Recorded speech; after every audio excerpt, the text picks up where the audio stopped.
Banjir lahar dingin yang menerjang Kabupaten Agam dan Kabupaten Tanah Datar, Sumatera Barat mengakibatkan puluhan warga dan pengendara motor terjebak tidak bisa mencari tempat yang aman. Dengan seutas tali tambang, petugas kepolisian yang dibantu warga setempat mengevakuasi warga dan pengguna jalan yang terjebak untuk dipindahkan ke daerah yang lebih aman. Banjir lahar dingin yang membawa material erupsi Gunung Merapi menghantam sejumlah daerah yang dilewati aliran sungai yang berhulu di Gunung Merapi, Sumatera Barat. Salah satunya di Nagari Ayah Angi, Kabupaten Tanah Datar, Sumatera Barat, banjir lahar dingin yang memutuskan jalur lintas Padang Panjang Bukit Tinggi. Saat banjir datang yang membawa material Merapi dan kayu-kayu, puluhan warga dan pengguna jalan yang melintas di jalan provinsi tersebut terjebak di tengah-tengah banjir bandang lahar dingin. Dengan menggunakan seutas tali tambang yang dibentangkan, aparat kepolisian dari Polres Padang Panjang dan dibantu warga sekitar berupaya mengevakuasi warga dan pengendara kendaraan yang terjebak di tengah banjir.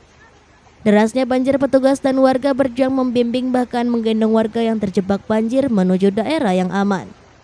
Tidak jarang tim penyelamat harus jatuh bangun diterjang arus banjir.